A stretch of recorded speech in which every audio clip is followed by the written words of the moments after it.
హరీష్ని encounter చేయడానికి పోలీసులు plan చేస్తారు. రివాల్వర్లు మార్చుకుంటూ ఒకరికొకరు ప్లాన్ చెప్పుకుంటూ సైగలు చేసుకుంటూ ఉంటారు కానిస్టేబుల్స్. హరీష్ని కార్లో కూర్చోబెట్టాక కూడా వాళ్ళిద్దరూ సైగలతో ప్లాన్ చేసుకోవడం హరీష్ గమనిస్తూనే ఉంటాడు. పక్కాగా ఏదో చేయబోతున్నారు అని ఆలోచిస్తూ ఉంటాడు హరీష్.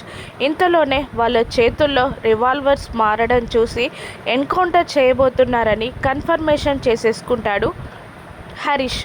దాంతో ఎలాగైనా తప్పించుకోవాలని ప్లాన్ చేసుకుంటారు. సార్ అంటూ హరీష్ వేలు చూపిస్తాడు ఆ కానిస్టేబుల్స్కి. దాంతో వెళ్ళిరాపో అని కార్ ఆపేస్తారు కానిస్టేబుల్స్. పక్కకి వెళ్ళినట్టే వెళ్ళి పారిపోతాడు హరీష్ పారిపోవడం చూసి కానిస్టేబుల్స్ వెంట పడుతూ ఉంటారు. కొంత దూరం వెళ్ళాక ఒక వ్యక్తి కనిపించడంతో సార్ ఒక్కసారి మొబైల్ ఇవ్వండి అని అడిగి హరీష్ తులసికి ఫోన్ చేస్తాడు. తులసి, ఇక్కడ నన్ను పోలీసులు ఎన్కౌంటర్ చేయాలనుకుంటున్నారమ్మా అని చెప్పేసరికి తులసి షాక్ అవుతుంది. వెంటనే జానుకి కూడా ఫోన్ చేసి ఇలా పోలీసులు హరీష్ అన్నయ్యని ఎన్కౌంటర్ చేయబోతున్నారని ఇన్ఫర్మేషన్ పాస్ చేసేస్తుంది. జాను కూడా షాక్ అయి వెంటనే అక్కడి నుండి బయలుదేరుతుంది. ఇక పోలీసులు వెంబడ పడుతూ ఉండగా పారిపోతూ ఉంటాడు హరీష్ని కాల్చే చివరి క్షణంలో తులసి వచ్చి కానిస్టేబుల్ చేతిలో ఉన్న రివాల్వర్ని పైకెత్తుతుంది. బుల్లెట్ పైకి పేలుతుంది.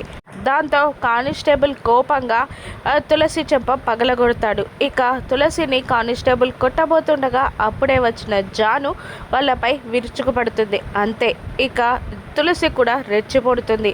తులసి జాను ఇద్దరూ కలిసి అపర కాళికాదేవిలాగా మారి ఆ పోలీస్ కానిస్టేబుల్స్కి చుక్కలు చూపిస్తారు.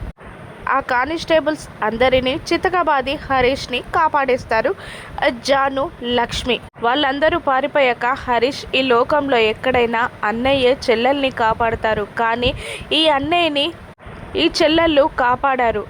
ఈ హిస్టరీని తిరిగి రాశారు.